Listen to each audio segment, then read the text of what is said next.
Hello friends, 10 minute mind map series में आप लोगों का स्वागत है। आप लोग के पॉपुलर डिमांड पे हम लोगों ने गवर्नर जनरल पे लेक्चर लेके आया है। ये लेक्चर जो है एक वीडियो में तो शायद कवर होना रहा, तो हम लोग 2 पार्ट में इसको लेकर के आएंगे, या मोस्ट प्रोबेबली इन 3 पार्ट्स। आज एक कवर करेंगे और नेक्स्ट इन कमिंग 2 डेज़ आज और कल में कवर वो भी हो जाएगा। तो आपको एग्ज़ाम से पहले हम लोग मैक्सिमम चीज़ कवर कर देंगे, ठीक। तो चलिए विदाउट वेस्टिंग टाइम हम लोग स्टार्ट करते हैं। देखिए, हम लोग बहुत पीछे नहीं जाएंगे क्योंकि इससे पहले हम लोगों ने एडवेंट ऑफ यूरोपियंस कवर किया था, कवर किया था। तो आज हम लोग ये कवर करेंगे, ठीक। आपका ये जो भी आप एग्ज़ाम का प्रिपरेशन कर रहे हैं, आप बीपीएससी का कर रहे हैं, यूपीएससी का कर रहे हैं, या फिर एसएससी का कर रहे हैं, कोई भी एग्ज़ाम का आप कर रहे हैं, या फिर बीएसएससी आपको देना है, बिहार सचिवालय देना है, आप कोई भी एग्ज़ाम कवर कर रहे हैं, तो आपका यहाँ से क्वेश्चन आता ही आता है। आप मान के चलो कि आपका 1 से 2 क्वेश्चन हर साल पूछा जाता है हर एग्ज़ाम में, तो आपका यहाँ से कवर हो जाएगा, ठीक। तो चलिए हम लोग बढ़ते हैं विदाउट फर्दर वेस्टिंग टाइम। देखिए, रॉबर्ट क्लाइव के बारे में आपको पता ही है, battle of Plassey and battle of Buxar, तो उसमें हम लोग डिस्कशन नहीं करेंगे। फर्स्ट ब्रिटिश गवर्नर क्लाइव बनता है। क्लाइव कब से कब तक होता है? तो 57 से लेकर के 67 तक होता है, मतलब 2 टाइम आता है, बीच में एक बार चला जाता है, फिर 65 में बनता है, ठीक। क्लाइव के बाद कौन बनता है? तो जॉर्ज कार्टियर बनते हैं, ठीक। इसमें ज़्यादा कुछ है नहीं, बस गवर्नर जनरल बंगाल बंगाल फेब 970 में। और ये देखते हैं कि जॉन कार्टियर के बाद जो आते हैं वो आते हैं वॉरेन हेस्टिंग, और यहाँ से आपका इंपॉर्टेंट है, और यहाँ से आपका मेन स्टार्ट हुआ है, जहाँ से आपका मैक्सिमम क्वेश्चन बनता है। क्यों? जो वॉरेन हेस्टिंग होते हैं ये first governor general of Bengal बनते हैं, ठीक। और इन्हीं के टाइम पे रेगुलेटिंग एक्ट 1773 आता है, और सुप्रीम कोर्ट भी इस्टेब्लिश इन्हीं के टाइम पे होता है 1774 में। वॉरेन हेस्टिंग के टाइम पे सुप्रीम कोर्ट भी इस्टेब्लिश होता है, ठीक। इसके बाद हम लोग आगे बढ़ते हैं, देखते हैं कि जो एशियाटिक सोसाइटी ऑफ बंगाल है 1784 में विलियम जॉन्स जो इस्टेब्लिश करते हैं, वो भी वॉरेन हेस्टिंग के टाइम पे ही होता है, ठीक।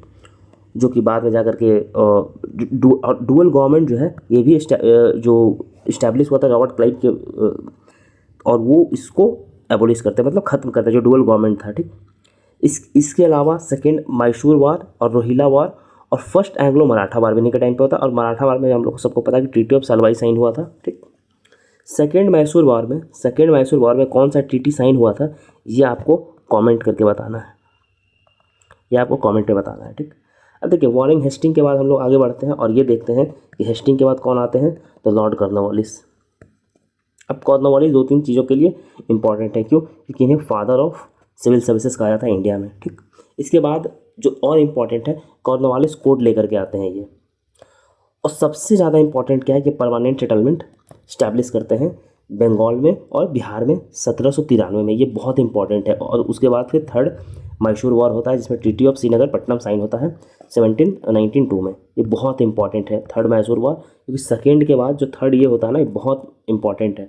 और परमानेंट सेटलमेंट के आपको फीचर्स जो है हम लोग किसी नेक्स्ट वीडियो में कवर कर देंगे, क्योंकि अभी हम लोग यहाँ पे सिर्फ गवर्नर जनरल के पर्सपेक्टिव से चीज़ों को देख रहे हैं, तो हम लोग उसी के पर्सपेक्टिव से चलेंगे और देखेंगे, क्योंकि फिर ऐसे वीडियो 10 मिनट में कवर हो नहीं पाएगा।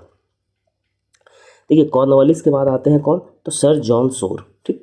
ये बेसिकली 5 साल रहते हैं, और इन्हीं के टाइम पे फर्स्ट चार्टर एक्ट जो होता है 1793 आता है, जो कि 20 साल के लिए ईस्ट इंडिया कंपनी का जो टेन्योर है वो बढ़ा देता है, ठीक। कि 20 साल के लिए उसको और चार्टर दे देता है। और सबसे इम्पॉर्टेंट जो सर जॉन के टाइम पे हुआ था, बैटल ऑफ खारदा हुआ था निज़ाम और मराठा के बीच में, जिसमें मराठा जो है वो जीत जाते हैं, मतलब मराठा वॉन, विक्ट्री किसका होता है बैटल ऑफ खारदा में, तो मराठा का होता है। और ये बैटल ऑफ खारदा कब होता है? तो 1795 में होता है, 1795 में होता है बैटल ऑफ खारदा, ठीक। और जल सौर के बाद जो है ये आते हैं लॉर्ड वेलेस्ली, जो कि बहुत इंपॉर्टेंट है वेलेस्ली, ठीक। ये 1798 से लेकर 1805 तक रहते हैं। और वेलेस्ली इंपॉर्टेंट बहुत सारा काम के लिए। जो सबसे इंपॉर्टेंट था वो इनका एक सब्सिडरी अलाइंस था, जो सब्सिडरी अलाइंस साइन करते हैं। और उससे भी एक इंपॉर्टेंट क्या होता है ना, कि ये स्टैब्लिश करते हैं Fort William College at Calcutta in 1800 में, ये फोर्ट विलियम कलकत्ता में इस्टेब्लिश करते हैं, ठीक। अब देखिए, अब सब्सिडरी अलाइंस को याद करने का तरीका कैसे, कि 1798 में तो सब्सिडरी अलाइंस आता है, लेकर के आते हैं ये। तो अब सब्सिडरी अलाइंस को अब याद कैसे किया जाए, तो इसको याद करना है कैसे, हैदराबाद, तंजौर, अवध, ऐसे HTA, हैदराबाद, तंजौर, अवध, पेशवा, ठीक। इस टाइप से करके आपको याद करना है, HTA करके याद कर लीजिएगा, आपको याद हो जाएगा। सबसे पहले हैदराबाद था, फिर तंजौर था, फिर अवध था। ये 3 का नाम आप याद रखें, बाकी नीचे याद नहीं है कोई बात नहीं, लेकिन हैदराबाद, तंजौर, अवध आपको याद होना चाहिए। और फोर्थ मैसूर वॉर इन्हीं के टाइम पे होता है 1799 में, जिसमें कि मैसूर को फिर वही कैप्चर कर लेता है और टीपू सुल्तान का डेथ हो जाता है। ठीक, आगे हम लोग बढ़ते हैं और यहीं पे जो है मद्रास प्रेसिडेंसी का formation, the formation of Madras presidency. देख रहे हैं मैसूर वॉर हार गया, उसके बाद फिर मद्रास प्रेसिडेंसी का फॉर्मेशन होता है और यहीं पे थर्ड थर्ड मराठा वॉर होता है, थर्ड एंग्लो मराठा वॉर होता है, जिसमें ट्रीटी ऑफ बसाइन साइन होता है 1802 में। क्योंकि अब देखिए 1802 में क्यों हो रहा है, क्योंकि जो सेकेंड बैटल ऑफ मराठा हुआ था ना, मराठा और एंग्लो मराठा वॉर हुआ था, तो उसमें 20 साल के लिए ट्रीटी साइन हुआ था, पीस ट्रीटी। तो उसी 82 के बाद सीधा यहाँ पे इस वक्त पे होता है। ठीक, जिसमें कि सिंधिया भोसले होलकर हारते हैं और ये लोग फिर सब्सिडरी अलायंस को फिर साइन करते हैं। ठीक, चलिए आगे हम लोग बढ़ते हैं। अब देखिए वेलेस्ली के बाद कौन थे, तो वेलेस्ली के बाद थे सर जॉर्ज बैरलॉ। अब इनमें बहुत इंपॉर्टेंट है नहीं, क्योंकि 2 साल के लिए रहते हैं, इनका टेन्योर 2 इयर्स का रहता है, तो इनमें ज़्यादा इंपॉर्टेंट है नहीं। तो सिर्फ वेलोर म्यूटनी होता है 1806 में। बस आपको ये ध्यान रखना है कि वेलोर म्यूटनी हुआ कब था, तो 1806 में वेलोर म्यूटनी हुआ था। लॉर्ड मिंटो उतना इंपॉर्टेंट है नहीं, क्योंकि इसमें भी कोई बहुत ज़्यादा इवेंट हुआ नहीं था। बस आपको ये याद रखना है कि ट्रीटी ऑफ अमृतसर रंजीत सिंह इन्हीं के टाइम पे साइन किए थे। और चार्टर एक्ट 1813 आया था, जिसमें कि एजुकेशन के लिए 1 लाख रुपये का प्रावधान किया गया था। और ट्रेड मोनोपोली जो है वो ब्रिटिश का ट्रेड मोनोपोली को ख़त्म किया था, मतलब एंड किया गया था। और except trade in tea and China, मतलब चाइना और टी में ट्रेड कर सकता है, उसके लिए ख़त्म किया था। और 20 साल के लिए फिर इसको एक्सटेंड किया गया था। तो आप देखेंगे 1833 में फिर से चार्टर एक्ट आता है। ठीक, अब मिंटो के बाद कौन है, तो मिंटो के बाद लॉर्ड हेस्टिंग है। ये बहुत इंपॉर्टेंट, क्योंकि ये 10 ईयर्स रहते हैं, 10 साल रहते हैं। ठीक, 10 साल रहते हैं, ये बहुत इंपॉर्टेंट है। आपसे पूछ देगा कि कौन सा गवर्नर जनरल बहुत ज़्यादा टाइम तक रहा था, तो उसमें से एक हेस्टिंग अगर है ऑप्शन, तो आप हेस्टिंग को कंसिडर कर सकते हैं। अब इनमें 2-3 चीज़ बहुत इंपॉर्टेंट है। एक तो सबसे इंपॉर्टेंट क्या है ना, कि ये क्रिएशन ऑफ बॉम्बे प्रेसिडेंसी 1818 में हुआ था। ठीक, और बॉम्बे प्रेसिडेंसी का क्रिएशन के बाद क्या होता है कि स्ट्रिप विद पिंडारी, मतलब जो पिंडारी के साथ युद्ध हो रहा था ना, वो इसी और सप्रेशन ऑफ पिंडारी, यही लोग मतलब हेस्टिंग के टाइम पे पिंडारी का सप्रेशन हुआ था। और सबसे इंपॉर्टेंट क्या है ना, कि रॉबर्ट वारी सिस्टम इन्हीं के बारे टाइम पे लाया गया था, जो कि थॉमस मुंद्रो और थॉमस मुंद्रो लेकर के आए थे, मद्रास में लेकर के आए थे, जिसमें कि 51% ऑफ द एरिया जो था ये कवर्ड था। मद्रास था, इन सब सिंध था, ये सब एरिया कवर्ड था। ठीक, और महालबारी सेटलमेंट जो आर एम बर्ड का था, आर एम बर्ड का था, बेसिकली नॉर्थ इंडिया में था, बनारस के पास था, वो इधर था। ठीक, आगे हम लोग थे मराठा कॉन्फेडरेसी जो था, मराठा आपको ये जो कॉन्फेडरेसी चलता था ना मराठा का डिफरेंट, वो लॉर्ड हेस्टिंग के टाइम पे ख़त्म हुआ था। ये तो ये ध्यान रखिएगा कि मराठा कॉन्फेडरेंसी का डिसोल्यूशन कब हुआ था, तो बेसिकली लॉर्ड हेस्टिंग के टाइम पे हुआ था 1817 में। ये आपको डेट याद रखना है। ठीक, बाकी फर्स्ट एंग्लो नेपोलिस वॉर जो था ये भी इसी के टाइम पे हुआ था। और ट्रीटी ऑफ संगोली साइन हुआ था, बहुत इंपॉर्टेंट ट्रीटी, आपको ट्रीटी याद रखना है कि एंग्लो नेपोलिस वॉर जो फर्स्ट हुआ था, इसमें ट्रीटी ऑफ संगोली साइन हुआ था। बेसिकली यही ट्रीटी जो साइन हुआ था, आप लोग काला पानी का जो इशू सुनते हैं ना, काला पानी का इशू आप डेली हमेशा न्यूज़ में आप सुनते हैं, तो यही ट्रीटी ऑफ संगोली कारण वो काला पानी का इशू है, जो कि हेस्टिंग के टाइम पे ही हुआ था, एंग्लो नेपोलिस वॉर। अब हेस्टिंग के बाद आते हैं लॉर्ड अहमसेट। अब देखिए इसमें 2-3 चीज़ इंपॉर्टेंट है। अब क्या इंपॉर्टेंट है, एक तो फर्स्ट बर्मीज वार इसी के टाइम पे हुआ था, फर्स्ट बर्मीज वार टाइम पे हुआ था 26 में, जो ट्रीटी ऑफ यांडू साइन होता है। और उससे भी एक और इंपॉर्टेंट है कि establishment of Sanskrit college at Calcutta में संस्कृत कॉलेज आते हैं। और लॉर्ड अहमसेट एक चीज़ और लाते हैं जो यहाँ पे नहीं लिखा हुआ है, एक जो प्रेस को सप्रेशन के लिए ये प्रेस सेंसरशिप एक्ट लेकर के आता है, जिससे कि जो राजा राम मोहन राय होते हैं, राजा राम मोहन राय, उनका मीरातुल अकबर जो होता है, मीरातुल अकबर पत्रिका को उसको सेंसर किया जाता है। ठीक, तो ये बहुत इंपॉर्टेंट इसी के टाइम पे आता है। जो आप आगे देखें कि जो लॉर्ड अहमसेट जो लेकर के आता है उसको आगे ख़त्म करता है। अब कौन वॉइस से ख़त्म करता है वो आगे आएगा। और आप वहाँ पर चार्ल्स मैटकैफे ख़त्म करता है, इसलिए चार्ल्स मैटकैफे को लिबरेटर ऑफ प्रेस बोलते हैं, इसलिए लिबरेटर ऑफ प्रेस बोलते हैं चार्ल्स मैटकैफे को। मैंने अभी बता दिया, वैसे आगे वो आएगा ही। अब देखिए लॉर्ड विलियम बेंटिक का हम लोग देख लेते हैं। अब देखिए विलियम बेंटिक क्या होता है, 33 से लेकर के 28 से लेकर के 35 सब सर्व करता है। और विलियम बेंटिक इसलिए इतना इंपॉर्टेंट है कि विलियम बेंटिक ही ये पहले क्या था, तो पहले गवर्नर जनरल ऑफ बंगाल था विलियम बेंटिक, फिर बन जाता है क्या, governor general of India. William Bentinck पहले गवर्नर जनरल ऑफ बंगाल जाते हैं, फिर 1833 में जो एक्ट आता है उसके तहत ये गवर्नर जनरल ऑफ इंडिया बन जाता है। ठीक, सप्रेशन ऑफ ठगी इन्हीं के टाइम पे हुआ था। और उससे भी ज़्यादा एक इम्पॉर्टेंट क्या था ये चार्टर एक्ट 1833 इनके टाइम पे आया था, जो कि चाइना जो कि ट्रेड मोनोपोली था। ट्रेड मोनोपोली तो 1813 में खत्म हो गया था, लेकिन वो पूरी तरीके से ईस्ट इंडिया कंपनी को एक एडमिनिस्ट्रेटिव कंपनी बना देता है, ट्रेडिंग कंपनी से खत्म कर देता है। ठीक, no Indian subject in the company divide from office of the account of. अब ऐसा था कि जो भी अगर इंडियन कोई है तो वो मतलब कंपनी में वो ऑफिस ले सकता है, मतलब कोई पोस्ट पे जा सकता है, बस उसको इन सब चीज़ों के लिए उसको डिस्क्रिमिनेशन नहीं होगा। ठीक, regarded as the father of modern western education. अब उसका कारण क्या था कि मैकॉले मिनट जो था, मैकॉले जो था यही इस्टेब्लिश किए थे मैकॉले को, जो कि मैकॉले मिनट आता है 1835 में ऑफिशियल लैंग्वेज के लिए। बाकी एवोल्यूशन ऑफ सती आप सबको पता है, उस चीज़ के लिए फेमस था। 1829 में सती प्रथा को खत्म किया जाता है। और evolution of provincial council appeal and जो कॉर्नवालिस जो कोर्ट सेटअप किया था ना, सर्किट कोर्ट को यही एबोलिश करते हैं, यही खत्म करते हैं। विलियम बेंटिक की सर्किट कोर्ट को खत्म करते हैं। बाकी एनेक्सेशन ऑफ मैसूर, क्रूग और चार्चर इन्हीं के टाइम पे होता है। अब परपेचुअल ट्रीटी जो साइन होता है ना रंजीत सिंह का 1831 में, इसी के टाइम पे होता है। ठीक, तो ये इतना चीज़ था विलियम बेंटिक में, इंपॉर्टेंट है, आप इसको देख लीजिएगा। लग नहीं रहा कि 10 मिनट में कवर होगा, खैर कोई नहीं, एक आध 2 मिनट एक्स्ट्रा बन ही गया तो क्या ही हो सकता है। चार्ल्स मैटकैफे को लिबरेटर ऑफ प्रेस बोलते हैं, जो कि लाइसेंसिंग एक्ट जो 23 में आया था उसको खत्म करता है, तो इसलिए इसको लिबरेटर ऑफ प्रेस बोला जाता है। बस आपको चार्ल्स मैटकैफे में यही आपको ध्यान रखना है कि लिबरेटर ऑफ प्रेस किसे बोलते हैं, तो चार्ल्स मैटकैफे को लिबरेटर ऑफ प्रेस बोलते हैं। बस आपको इतना ही इसके बारे में याद रखना है। मैटकैफे के बाद कौन आता है, तो लॉर्ड ऑकलैंड आता है। ऑकलैंड के टाइम पे जो राजा रंजीत सिंह होते हैं उनका डेथ होता है। ठीक, और उसी समय क्या होता है, त्रिपाठाइट जो ट्रीटी है वो साइन होता है बेसिकली शाह सुजा, रंजीत सिंह और दोस्त मोहम्मद के बीच में। आप नाम तीनों याद रखिएगा, शाह सुजा, रंजीत सिंह और दोस्त मोहम्मद के बीच में साइन होता है।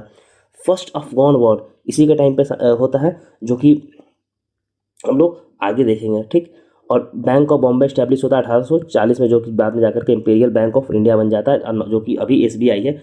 1956 में एसबीआई बन जाता है वो स्टेट बैंक। लॉर्ड एलन बक इसमें उतना इंपॉर्टेंट है नहीं, इसमें बस एक ही चीज़ इंपॉर्टेंट है कि एवोल्यूशन ऑफ स्लेवरी को खत्म करता है, जो कि स्लेवरी का जो एक्ट आया था वो 33 में आया था, 33 में वो एक्ट आया था, उसके तहत 43 में ये खत्म करता है। बात एनेक्सेशन ऑफ सिंध और ग्वालियर, ये दोनों इंपॉर्टेंट है। एनेक्सेशन ऑफ सिंध बहुत इंपॉर्टेंट है कि एनेक्सेशन ऑफ सिंध कौन करता है, तो ये लॉर्ड एलन बक है। ठीक, जो 42 से 44 तक है एलन बक, ये ध्यान रखिएगा।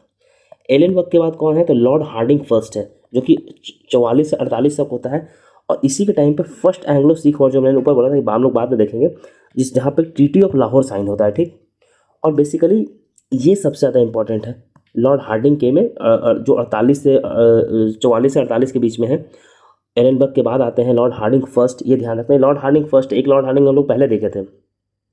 ठीक, और ये फीमेल इन्फेंटिसाइड को ये एब्लिश करते हैं, ये बहुत इंपॉर्टेंट है। और establish Roorkee engineering college in 1847, ये भी बहुत इंपॉर्टेंट है, आप उसको जान। सबसे इंपॉर्टेंट ये है कि आपको फर्स्ट एंग्लो सिख वॉर याद रखना है, ट्रीटी ऑफ लाहौर ये आपको याद रखना है। कि आप ऊपर देखें कि treaty of perpetual friendship sign होता है, ऊपर आपने देखा है treaty of perpetual friendship sign होता है किसके टाइम पे, विलियम बेंटिक के टाइम पे साइन होता है। और उसका जब हम लोग देखते हैं कि ट्रिपार्टाइट ट्रीटी जो साइन होता है लॉर्ड ऑकलैंड के टाइम पे साइन होता है। शाह सुजा, दोस्त मोहम्मद और रंजीत सिंह के बाद तो उसके बाद जब रंजीत सिंह का डेथ होता है तो फिर जो ब्रिटेन होता है उसका नज़र पड़ जाता है किसमें, पंजाब पे, पंजाब प्रोविंस को लेने के लिए। क्योंकि पंजाब क्या है, अब चलिए थोड़ा सा जब बता ही रहे हैं तो यहाँ पंजाब है। ठीक, इधर से अफगानिस्तान, तो पूरा सेंट्रल एशिया में यहाँ पे कनेक्टिविटी के लिए, और इधर से रशिया था, तो रशिया का इन्वेजन इंडिया पे ना हो, रशिया इंडिया पे इन्वेट ना करे, इसलिए ये जो एरिया था ना, इस पे एरिया पे कंट्रोल होना बहुत ज़रूरी था, क्योंकि यहीं से जो भी घुसेगा वो इंडिया में आएगा, इस कारण से। हार्डिंग के बाद कौन आता है, तो डलहौजी आता है। अब डलहौजी में कुछ चीज़ें बहुत इंपॉर्टेंट है, इवन बहुत सारी चीज़ें इंपॉर्टेंट है, क्योंकि डलहौजी को मेकर्स ऑफ मॉडर्न इंडिया ही बोलते हैं। कारण क्या है कि रेलवे मिनट जो था ना 1853 में इसी के टाइम पे आया था, जो पहला ट्रेन चला था बॉम्बे टू ठाणे। ठीक, टेलीग्राफ भी यही लेकर के आया था। पोस्ट ऑफिस एक्ट भी 1854 में यही लेकर के आया था, जो कि पोस्ट आर्मी के लिए पोस्ट ऑफिस कंपलसरी कर दिया था। अब देखिए उसके बाद विडो मैरिज एक्ट बहुत इंपॉर्टेंट है, 1856 में ईश्वर चंद्र विद्यासागर के प्रयास पे ये लेकर के आया था। फीमेल इन्फेंटिसाइड को इसने ही बैन किया था। अब देखिए उससे भी ज़्यादा इंपॉर्टेंट क्या है लॉर्ड डलहौजी के बारे में ना, कि डॉक्ट्रिन ऑफ लैब्स यही लेकर के आया था, जिसमें कि डिफरेंट जो क्या रियासत है उसको अनेक्स करता है। तो सबसे पहले करता है सातारा को, फिर जैतपुर को, फिर संबलपुर को, फिर उदयपुर को। तो एस ऐसे करके आपको याद रखिए, सातारा SJSU ऐसे करके आप याद रखिए। कि सातरा, संभलपुर, जैतपुर, ऐसे SSJU ऐसे करके याद रखें। आपको याद रहेगा पहले 17 को, फिर संभलपुर, फिर जैतपुर, फिर उदयपुर, ऐसे करके याद रखिए। फिर झांसी, नागपुर, अवध, SSJU ऐसे करके याद रखिए। JNA। और एक संथाल रिवेलियन तो आप सबको पता है कि लॉर्ड डलहौजी के टाइम पे होता है, तो वो उतना इंपॉर्टेंट नहीं है। हाँ, सेकेंड एंग्लो बर्मीज वॉर आप ध्यान रखना है कि फिर एनेक्सेशन ऑफ बर्मा जो होता है बाद में जाकर के, जो बर्मा का एनेक्सेशन होता है 1852 में, तो इसी के टाइम पे होता है। बहुत इंपॉर्टेंट है, आपको बर्मा का एनेक्सेशन ध्यान रखना है। ठीक, अब लॉर्ड डलहौजी के बाद लॉर्ड कैनिंग आता है। ठीक, लॉर्ड कैनिंग का 2-3 चीज़ इंपॉर्टेंट है, क्योंकि लॉर्ड कैनिंग जो है ना, ये फर्स्ट वाइसरॉय बनता है, फर्स्ट वाइसरॉय ऑफ इंडिया, क्योंकि 1857 का जो रिवॉल्ट होता है ना, इसी के टाइम पे होता है। और ये बेसिकली 56 से 57 रहता है गवर्नर जनरल ऑफ इंडिया, और उसके बाद फिर ये वाइसरॉय बन जाता था। हम लोग वाइसरॉय को नेक्स्ट पार्ट में देखेंगे, उससे पहले हम लोग ये देखेंगे, एक तो हिंदू रिवाइजर 56 देख लिए हम लोग, और यूनिवर्सिटी ये सब 1858 जो एक्ट आता है, सबसे इंपॉर्टेंट इसका ये कि 1858 एक्ट लेकर के आता है। ये 1 नवंबर को आता है, जो क्यून प्रोक्लेमेशन होता है, उसके तहत वो एक्ट आता है। देखिए वीडियो 15 मिनट का हो गया ऑलमोस्ट, क्योंकि 10 मिनट में कवर करना बहुत डिफिकल्ट है। आपने देखा कितना सारा डेटा इतना कॉन्साइज वे में इतना जल्दी कवर हो गया। तो आपको ये जो PDF है ये आपको टेलीग्राम पे मिल जाएगा। क्रैक BPSC का जो टेलीग्राम है, क्रैक BPSC स्ट्राइट बोल्डली, ये हम लोग का स्लोगन है। आपको जो लिंक है टेलीग्राम का, वो आपको कमेंट सेक्शन में मिल जाएगा। कमेंट का जो पिंड लिंक है वहाँ आपको मिल जाएगा, और उसके साथ साथ डिस्क्रिप्शन बॉक्स जो हम लोग का है, डिस्क्रिप्शन जो दिया है, वहाँ भी आपको चैनल का लिंक मिल जाएगा। आप चैनल से जुड़िए और आपको ये PDF मिल जाएगा। और अगर आपको लेक्चर कैसा लगा, आप हम लोग को प्लीज़ डू रिव्यू जरूर दीजिए कि लेक्चर कैसा लगा। हम लोग फिर उसके अकॉर्डिंग चीज़ों को इम्प्रूव करते हैं और करेंगे। और सबसे इम्पॉर्टेंट कि आपको वाइसरॉय हम लोग कवर कर रहे हैं, तो और किस किस सब्जेक्ट पे चाहिए, जैसे जो भी आप सब्जेक्ट बताइएगा, जो भी आप टॉपिक कमेंट में बताइएगा, हम लोग उसी तरीके से माइंड मैप के थ्रू ही लेक्चर लाने की कोशिश करें। जैसे अब ये माइंड मैप है, तो आप इसको रख करके आप पूरा गवर्नर जनरल रिवाइज कर सकते हैं एक बार में। तो उसी तरीके से आप टॉपिक बताइए कमेंट सेक्शन में, हम लोग उस पर डेफिनेटली वीडियो लेके आए। क्योंकि हम लोग लास्ट 2 वीडियो जो हम लोग कवर किए, तो उसमें गवर्नर जनरल पे सबसे ज़्यादा लोगों ने कहा कि गवर्नर जनरल को कवर करने के लिए, इसलिए हम लोगों ने गवर्नर जनरल को कवर किया। तो चलिए, लेक्चर देखने के लिए धन्यवाद।